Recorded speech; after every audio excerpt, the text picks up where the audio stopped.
Hey YouTube, how you doing? So I just have some little miscellaneous things I wanted to talk about. Give you a little update. So I am set up to get my van install done June 15th, I believe. 15th or 16th, I forget which day. It's all set up. It's going to be kind of expensive. He charges like 80 bucks an hour. He thinks it'll take three or 4 hours and about $100 maybe in fuses and cables and wires and all that. I returned the Walmart battery. It was just, at first it lasted a few days, and then as time went on, it lasted less and less time. And then it was an Everstart, and I called Everstart and said, is this a sealed battery? And they said, yes.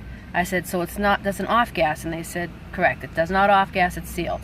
Okay, now on the label it's just called maintenance free, not AGM, but it is deep cycle. So I don't know if all deep cycle, I wasn't sure if all deep cycle was sealed. I don't know, but they said they were sealed. But then I went to Interstate Battery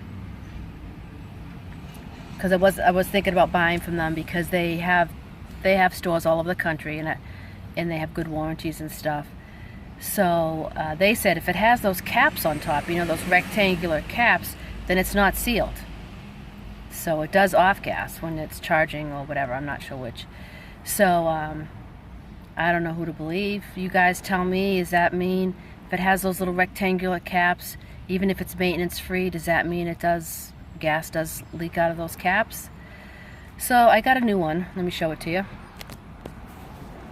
So this is a real AGM deep cycle battery. It is 100 amps, 12 volt. And it has a 3-year warranty, so any problems with it I can take it back for 3 years. So I think that's pretty awesome. I would imagine by then it would just simply be worn out and I can possibly get another one. Now the one thing about this, it does weigh about 60 pounds. I want more amps, so I'm thinking about getting another one eventually if I need it. But this was $360. So that it is very expensive there. But I think it'll be worth it with a warranty, and I just didn't know which to choose. You know, no auto parts place has one good enough. Walmart doesn't, and I didn't really want to order one online because then the warranty would be kind of a pain to mail it back and stuff. So this is what I'm going to be using. So I got one of those NOCO, an OCCO, I think it is, 12 volt socket that has the cables that just you put directly on the battery. So I figured it'd be more efficient to have that. So it should be here sometime today. So I'm gonna put the fridge right into that, right to the battery. And I got a battery box for that also. It's a little bit longer than the other battery, which actually works out well. I went over to the custom place today and showed him all the stuff that I have, and he said it looks good. And he's a little bit confused on how to glue down that solar panel, the flexible solar panel. So he had an idea. Well, let me show you. He said we could just, you know, bolt it here. Well, I said we could bolt it here to that one too because it fits perfectly that way. But then I could not put my kayak up here. I could actually fit two if I did it that way. And also I got the flexible one. So it would be a problem with the wind, even if you put something underneath. So I went back and told him that I'd rather he just glue it onto the van and it's just going to be permanent. And if and when I get a different van, I'm just going to have to leave the solar panel there. Look guys, I got that privacy tent thing in. So you can kind of see the size of it. It's pretty big, but it is slim, you know. So it kind of fits perfectly right there. This is where I put the window coverings when I'm not using them. So it kind of fits perfectly there. And of course it slides out, so I've got that bungeed there. Boy, what would van dwellers do without bungee cords, huh? Look, I got one there, got one on the toilet. I use this to keep my bucket here. And then I have this one to keep the fan from sliding around. I put my new battery where it's going to be installed just to kind of test out the spacing. And I think I am just going to go with one because that battery was so expensive. But I might go with another one when it gets closer to winter. And just, you know, have them put it behind it or something, you know. It's actually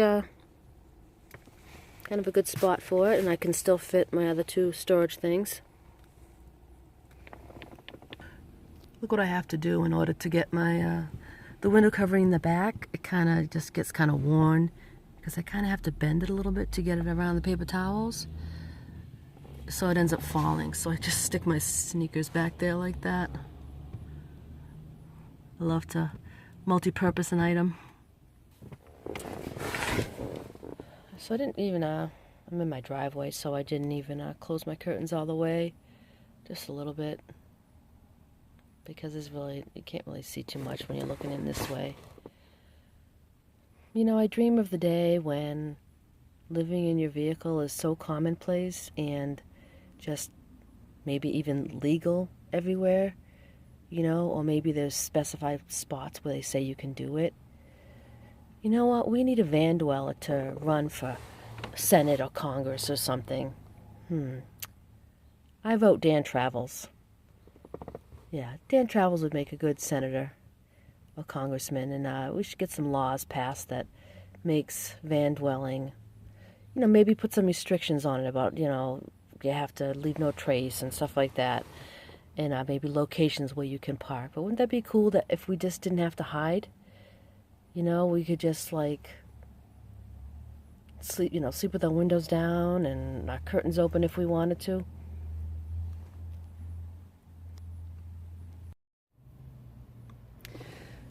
So, as you can tell, this video is not really about too much in particular. Maybe I'll try my hand at vlogging. You know, a lot of the other van dwellers do it, and, you know, far be it for me to be left out. So maybe I'll do that, because sometimes it's just some little things I want to share, and they don't have really necessarily a category. So maybe I'll try my hand at that. Alright, well, let's consider this my first vlog. Thanks for watching. Take care.